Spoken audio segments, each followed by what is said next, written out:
রাম ও নারায়ণ রাম। আজকের পাঠ পর্ব শুরু করার আগে কয়েকটা কথা বলতে চাই।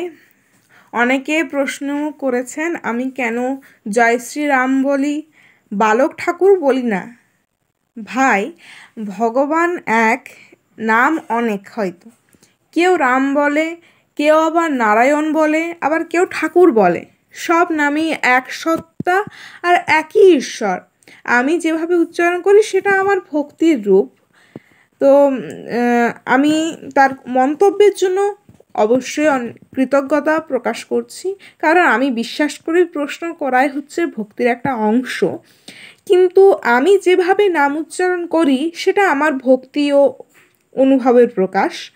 আমি রামকে, নারায়ণকে, ঠাকুরকে সবকেই একই চেতনা রূপে দেখি। তো নাম আলাদা হতে পারে কিন্তু ভাব একটাই।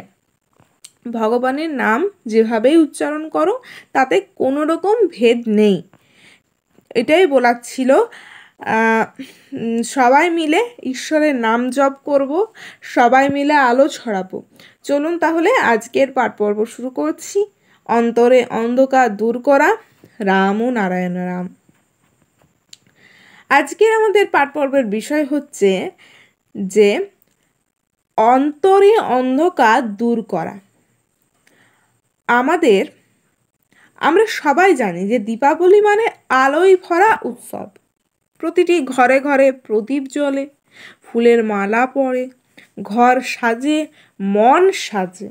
কিন্তু প্রশ্ন একটাই, এই আলো কি কেবলমাত্র বাইরের জন্য, নাকি ভগবান আমাদের বলতে চান, হে মানুষ, একবার নিজের ভেতরেও আলো জ্বালো?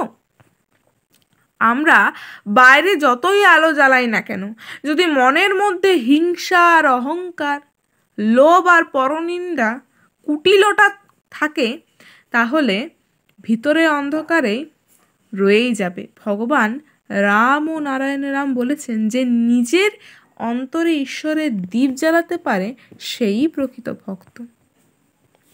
অন্তরের অন্ধকার আসলে আমাদের নিজের চিন্তা, নিজের দুর্বলতা।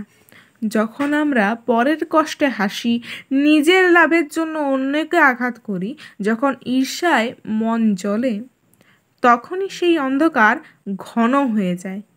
আর যখন আমরা ক্ষমা করি, ভালোবাসি আর প্রার্থনা করি, তখনই জ্বলে ওঠে আমাদের মনের ওপরে আলোক প্রদীপ। এই আলোক প্রদীপের তেল হলো ভক্তি, সলতে হলো সত্যতা, আর শিখা হলো করুণার আগুন। যে যত বেশি দয়াময়, যত বেশি শান্ত, তার হৃদয় তত বেশি আলোকিত। একটা কথা ভেবে দেখো, প্রদীপ জ্বালালে প্রথমে সামান্য আগুন লাগে, তারপর আলো ছড়ায়। ঠিক তাই, কোনোদিন একটা কথা ভেবে দেখেছো? প্রদীপ জ্বালালে প্রথমে সামান্য আগুন লাগে, তারপর আলো ছড়ায়। তেমনি নিজের ভিতরে অন্ধকার মুছতে গেলে প্রথমে একটু কষ্ট হবে, একটু জ্বলতে হবে, নিজের ভুল স্বীকার করতে হবে, নিজের অহংকারকে ভাঙতে হবে। কিন্তু সেই কষ্টই আসলে এনে দেয় আলো। যেমন ঠিক প্রদীপ, ঠিক অনেকে বলেছেন এই লোকের পিছনে লাগছো, এরা কি বলছে, কেন এমন করে বলছে। ভাই, আমি শুধু এইটুকুই বলবো, তুমি যদি অন্যের ভক্তির পথে আলো দেখাতে না পারো, তবে সারা বাড়ি আলো জ্বালিয়ে কোনো লাভ নেই। অন্তরটা অন্ধকার থাকলে বাইরের আলো কখনোই শান্তি দেয় না। তাই আগে নিজের ভেতরটাকে পরিষ্কার করো, নিজের মনকে পবিত্র করো। আজকে দীপাবলির আগে আমরা সবাই নিজের নিজের বাড়ির সামনে প্রদীপ জ্বালাবো, কিন্তু একবার হৃদয়ের দরজার সামনে প্রদীপ রাখো তো। বলো, হে রাম ও নারায়ণ রাম, আমার অন্তরের যে অন্ধকার আছে তা দূর করো, আমার হৃদয়কে করো নির্মল, করো আলোকিত। যে মন আলোকিত, তার চারপাশও আলোকিত হয়। তার মুখে হাসি, কথায় মাধুর্য আর আচরণেও ভগবানের ছোঁয়া লাগে। তার উপস্থিতিতে চারিপাশে ছড়ায় শান্তি। তখন আর দীপাবলির একদিনের উৎসব হয় না, হয়ে ওঠে প্রতিদিনের ভক্তি, প্রতিদিনের আনন্দ আর প্রতিদিনের ঈশ্বরের এক দান প্রতিটি দিন মনে হয়। চলো সব শেষে আমরা সবাই মিলে একটা জিনিসই প্রতিজ্ঞা করি, শুধু ঘরের অন্ধকার নয়, মনের অন্ধকারও দূর করব, অহংকারকে করব ক্ষমায় রূপান্তরিত, ক্রোধকে শান্তিতে আর হিংসাকে ভালোবাসায়।